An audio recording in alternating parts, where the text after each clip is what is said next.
This story is titled, Wife Cheated with Our Travel Guide on Our Honeymoon and Demanded Half of Everything in Our Divorce. But she didn't know. Everything I have is owned by my parents' business. Hey everyone! Before we jump into today's video, I need your help. We've noticed the channel is losing some traction, and subscribing is one of the best ways you can support us. It's quick, free, and it helps us keep bringing you awesome content. Your support means the world.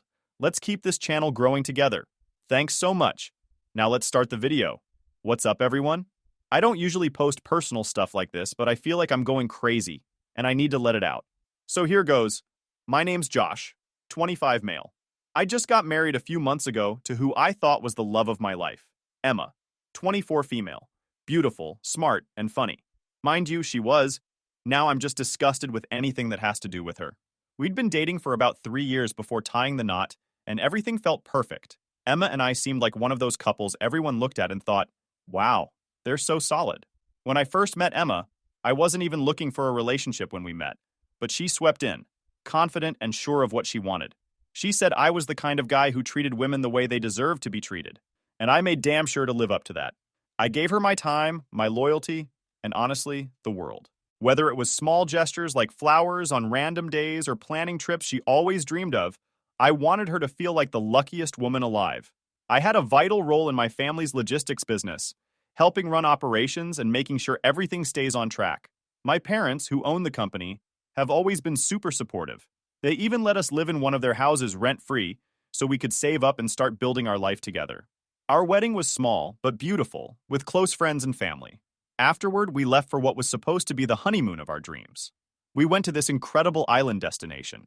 We booked this all-inclusive package that covered everything: resort stays, guided tours, and even a rental car for exploring. For the first week, it was everything I could have hoped for.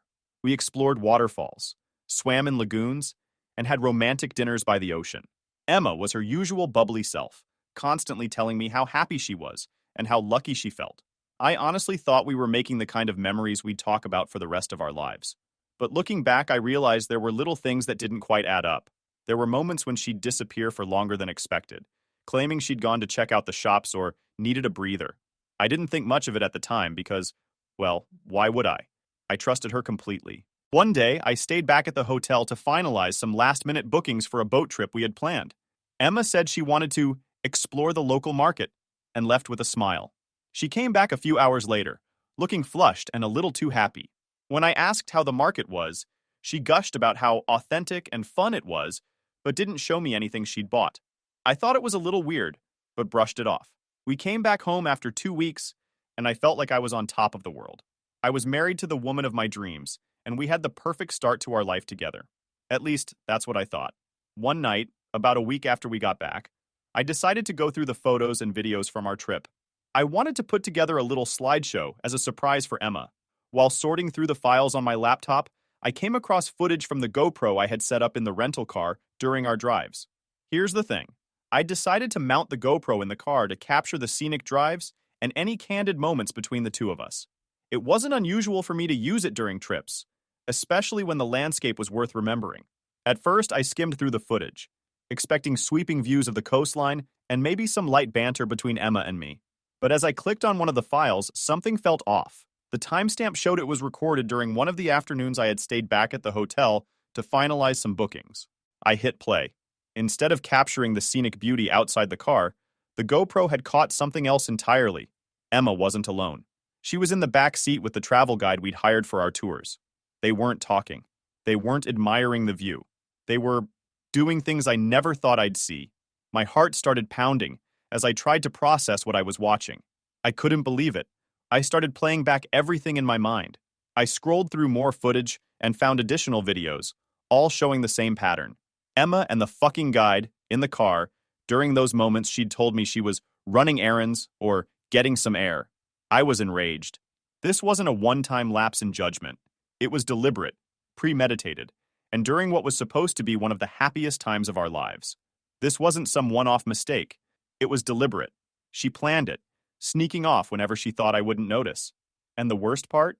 It was during our honeymoon, the time that's supposed to be the most special and sacred part of a marriage.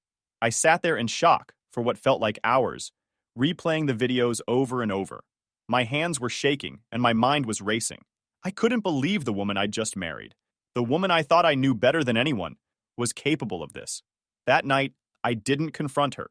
She was in the bedroom, asleep, like nothing had happened, and I just sat on the couch. I needed time to think.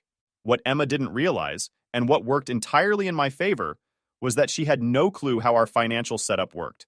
She assumed the house we lived in, the car she drove, and even the credit card she swiped without a second thought were all part of our assets.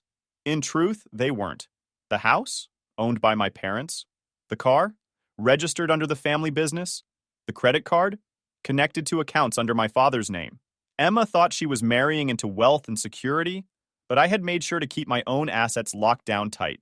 The only money purely under my name was the $20,000 I'd saved up from freelancing during college. I never flaunted it because I didn't need to. I knew the real power wasn't in showing off. It was in keeping everything where it couldn't be touched. She was playing a game, but the board and all the pieces belonged to me. I realized I had a lot to figure out. Confronting her wasn't going to be enough. I needed to protect myself too. So the first thing I did was back up all the videos. I saved them on multiple drives and made sure they were stored securely. The last thing I wanted was for her to somehow delete the evidence. The next day, I reached out to a lawyer my dad trusted. I didn't tell my parents what was going on just yet. I wasn't ready to drag them into this mess. The lawyer was incredible. I explained everything, and he reassured me that she doesn't have a leg to stand on, he said. Since everything significant, the house, the car, even the credit cards, was tied to my dad and the family business, Emma couldn't touch a dime of it. He said that if she tried to demand half of our assets in a divorce, she'd be in for a rude awakening. That gave me a little bit of peace, but I still had to face her. I needed to hear what she had to say, even though I knew it wouldn't change anything. That night, I acted like nothing was wrong. I sat with her on the couch and casually brought up the honeymoon. Hey, what was your favorite part of the trip? I asked, trying to keep my voice steady. She grinned like she didn't have a single worry in the world. Oh, all of it! The beaches were stunning. The food was amazing. I nodded, forcing a small smile. I'm glad you think so, I said, keeping my voice even. You really seemed happy out there. She grinned even wider.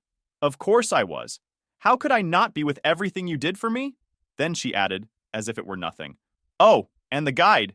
He was so nice, wasn't he? I clenched my jaw but kept my tone casual. Yeah, he seemed really useful, I said, pulling out my phone. Speaking of, I found some videos from the trip. Thought you'd want to relive the memories. Of course, she said, still smiling, completely clueless. I cast my phone to the TV so she could enjoy her disgrace in full HD. If she was going to lie, she might as well see herself in crystal clear clarity while doing it. That smile? Gone the second I hit play. Her face drained of color as she stared at the screen. She looked like she'd been hit by a bus.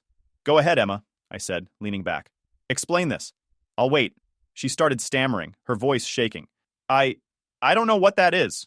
This isn't what it looks like. I raised an eyebrow, not bothering to hide my smirk. Oh, so it's not you getting cozy with our nice guide in the backseat of the rental? Damn, my mistake. Maybe I need glasses. Listen, I can explain. I cut her off, my voice cold. Explain? Sure, I'd love to hear how banging the guide on our honeymoon was just a big misunderstanding. Go ahead, I'm all ears. She fumbled for words, pulling out the usual bullshit. It was a mistake. I wasn't thinking. It didn't mean anything. I laughed, shaking my head. Didn't mean anything? Well, good news, Emma. It means even less to me. Save your breath. We're done. I watched her panic, knowing full well this was just the beginning. If she thought she could talk her way out of this, she was about to learn the hard way who she was dealing with. After that night, everything changed. Emma didn't admit to anything right away. At first, she sat there in stunned silence, staring at the paused screen on the TV like it might disappear if she just blinked hard enough. When she finally spoke, her voice was shaky and desperate. Josh, please, it's not what it looks like, she said. I couldn't believe she was trying to deny it. Emma, don't play with me. It's exactly what it looks like. There's no way to explain what you were doing in our car during our honeymoon. That's when the excuses started pouring out. She claimed it was a mistake, that it only happened once, that she was drunk, that he pressured her. It was like she was throwing anything at the wall to see what would stick. Obviously, I wasn't having any of it. Emma, there's more than one video. It wasn't a mistake. It wasn't just one time. You made a choice. Over and over again. Her tears came fast. She started sobbing, saying she didn't mean to hurt me, that she loved me, that it didn't mean anything. But I couldn't even look at her. I felt like my chest was being crushed every time she opened her mouth. I stood up. You didn't respect or appreciate what I gave you. If you did, you wouldn't have done this. I want a divorce. At that, her tears dried up almost instantly. You can't just throw me away like this, she shouted. I gave up everything to be with you. You owe me. I couldn't believe her audacity. Owe you? Emma, everything we have isn't written in my name. The house, the car, the credit cards, they're all in my dad's name. The only thing in my name is my savings account. And guess what? You're not getting a single cent of it. Her face twisted with rage. You've been lying to me this whole time. You said we were building a life together, and now you're saying none of it's actually yours? I smirked, leaning back. Oh, it's mine, Emma. I built it. I earned it. But it's all under my dad's name to protect it from situations like this. Funny how that worked out, huh? I thought we were building something real together, too. But clearly, you had other priorities, like the backseat of a rental car. She stormed out of the room, slamming the door. I just stood there for a while, trying to process everything. I'd married this woman. I'd trusted her with my future, and she betrayed me in the worst way possible. The next morning, I woke up to an empty house. Emma had left early, probably to avoid facing me again. I didn't really care where she went. I had bigger things to deal with. First, I called my lawyer. The videos were my safety net, but I wanted to make sure I wasn't missing anything that could come back to bite me later. He reassured me that since everything was under my dad's name, Emma didn't have any legal claim to it. That was a relief, but I still felt like I needed to protect myself further. I spent the next few days backing up the videos to multiple secure locations and printing out copies of all our financial records. I wanted to be prepared for anything. Emma, meanwhile, acted like nothing was wrong. She'd come home late, barely say 2 words to me, and then disappear into the bedroom. It was like she was waiting for me to back down, to forgive her. But there was no forgiving this. A few days later, Emma tried to talk to me, thinking she could smooth things over. She sat down across from me at the kitchen table, her eyes red and puffy like she'd been crying. Josh, can we just talk about this? She asked, her voice soft.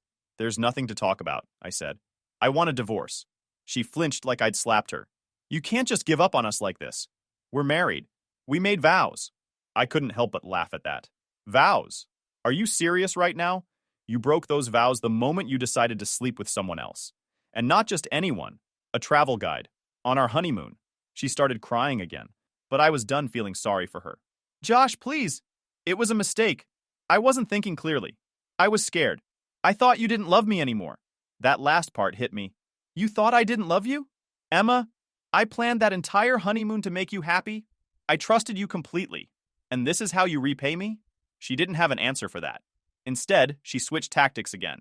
Fine. If that's how you feel, then I'll fight you in court. I deserve half of everything. That's when I finally lost it. I slammed my hand down on the table, making her jump. You won't get a damn thing, Emma. The house? Not yours. The car? Not yours. Even the credit card you've been using like it's your personal piggy bank? That's not yours either. It's all under my dad's name, locked down tight, so people like you can't touch it.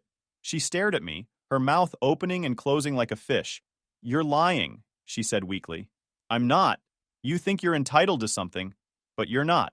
You don't own a single thing here, Emma. And after what you've done, you'll be lucky to walk away with anything at all. After that, things escalated quickly. Emma started texting me nonstop while I was at work, swinging between begging for forgiveness and threatening to ruin me. One message read, "If you think you can toss me aside like trash, you're wrong. I'll make sure everyone knows what kind of person you are." I forwarded every single message to my lawyer. He told me they'd be useful if she tried to file some bogus claim in court. I didn't respond to her texts, and I avoided her as much as possible. Then one day, she showed up at my office unannounced. I was in the middle of a meeting with my dad and some of the senior staff when the receptionist called to let me know she was there. She's causing a scene, the receptionist said nervously. I stepped outside and saw Emma standing in the lobby, yelling at the receptionist and demanding to see me. You think you can lock me out of my house? She screamed when she saw me. I kept my voice calm. It's not your house, Emma. Now leave before I call security. She glared at me, her face red with anger. You'll regret this, Josh. You'll regret everything. But I didn't regret a thing. If anything, I felt relieved. I was finally taking control of a situation I never should have been in. That night, I sat down with my parents and told them everything. My dad, who's usually pretty calm, was furious. She thought she could take advantage of us, do you? Not on my watch, he said. My mom, on the other hand, was heartbroken. You deserve so much better than this, Josh, she said, hugging me tightly. At least I had my parents' support, a solid legal team, and a plan. Emma thought she could manipulate me into giving her what she wanted, but she was about to learn the hard way that I wasn't as naive as she thought. After that last blow-up at my office, things with Emma went from bad to worse. She stopped trying to fake any kind of remorse and leaned fully into anger and entitlement. It was like she didn't care about keeping up appearances anymore. I guess she thought she could intimidate me into backing down, but I wasn't having it. The next few weeks were a whirlwind of preparation. My lawyer was a lifesaver, walking me through every step of the divorce process and making sure I had all the evidence lined up. The videos, the financial records, and even the text messages she'd been sending me. All of it was compiled into a rock-solid case. Meanwhile, Emma was busy trying to turn people against me. She called mutual friends, claiming I was abusive and controlling. She spun this sob story about how I'd blindsided her and left her with nothing. At first, a few people reached out to ask what was going on, but as soon as I told them the truth, most of them backed off. Some of them even admitted they'd heard Emma bragging during the honeymoon about how free she felt with the guide. In hindsight, it was obvious what that meant, but back then, no one had connected the dots. One of our mutual friends, Sarah, even sent me screenshots of messages Emma had sent her. In them, Emma was ranting about how unfair it was that I lied about our finances and how she deserved compensation for everything she sacrificed. It was honestly pathetic. About a month into the mess, Emma filed for divorce. Her lawyer submitted a list of demands that made me laugh out loud when I saw them. She wanted half of the house's value, half of the marital assets, and alimony, because she claimed I'd financially controlled her. I forwarded the list to my lawyer, who responded with one word: laughable. When we had our first court hearing, Emma showed up looking smug. She was dressed to the nines, like she thought she was walking into some kind of victory parade. Meanwhile, I was calm. My lawyer had prepped me well, and I knew exactly how this was going to go. The judge asked her lawyer to explain her demands. He went on about how Emma had been emotionally abused and how I'd hidden assets to prevent her from getting her fair share. Then it was our turn. My lawyer laid it all out like clockwork. The financial records proving the house, car, and credit cards weren't technically mine, but tied to my dad and the family business. The videos from the honeymoon exposing her infidelity in crystal clear detail, and the string of text messages where she flip-flopped between threats and desperate pleas. The real nail in the coffin was my dad's testimony. Calm and collected, he broke everything down with precision. The house Emma refers to is part of my personal real estate portfolio, he explained. The car she drives is owned by our family business. My son plays a vital role in the company, overseeing key operations and helping drive its growth. However, all assets, both personal and business, remain under my ownership as part of our long-term strategy. He paused for a moment, his voice steady but firm. While my son is deeply involved in running the business, he doesn't formally own any significant assets at this stage. My wife and I have ensured he's supported as he continues to build his future. Everything Emma claims is theirs. The house, the car, even the credit cards, is in fact under my name or tied directly to the business.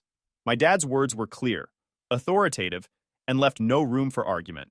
Emma's entire narrative crumbled right there in the courtroom. Emma's lawyer looked like he wanted to disappear. She, on the other hand, looked furious. I could feel her glaring at me from across the courtroom, but I didn't care. After the hearing, Emma cornered me in the hallway. "You think you've won, don't you?" she hissed. "But this isn't over. You've ruined my life, Josh. I'll make you pay for this." I stared at her, completely unfazed. "You ruined your own life, Emma. And if you think you can intimidate me, you're wrong. This is over." I walked away, leaving her standing there, fuming. Back at home, I felt a sense of relief for the first time in weeks. My parents were waiting for me, and as soon as I walked in the door, my mom hugged me tightly. "You did the right thing," she said. "We're so proud of you for standing your ground." That night, I sat down with them and we went over the next steps.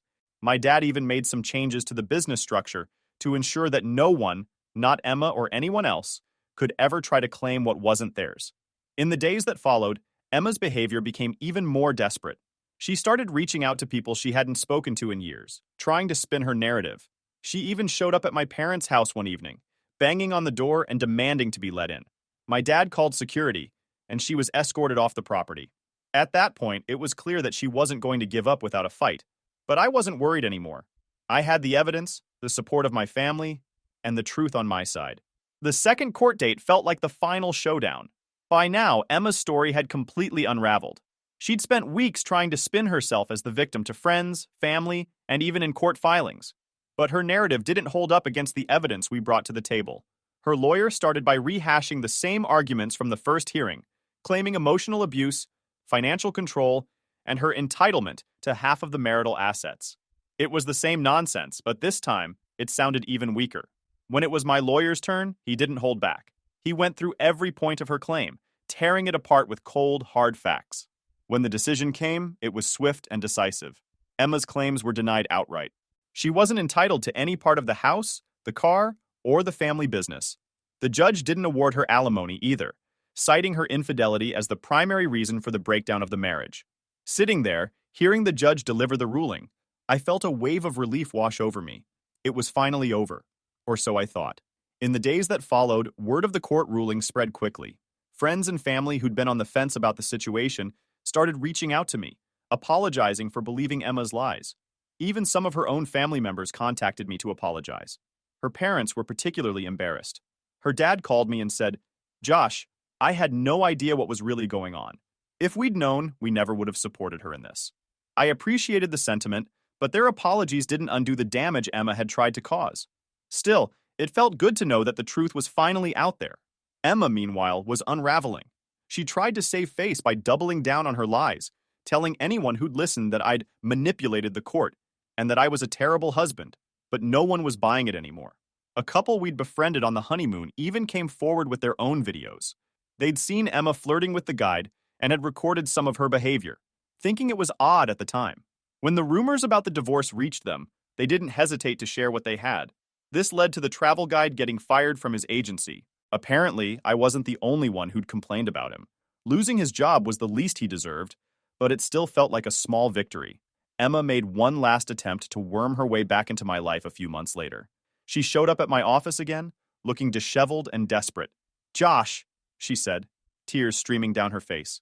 "I've lost everything. I don't know where else to go." I didn't even let her finish. "You made your choices," I said coldly. "Now live with them." I called security and had her escorted out. Watching her walk away, I felt no guilt. She had brought this on herself. By this point, I was ready to move on. The nightmare was over, and I could finally focus on rebuilding my life. My parents encouraged me to move back home temporarily, but I decided against it.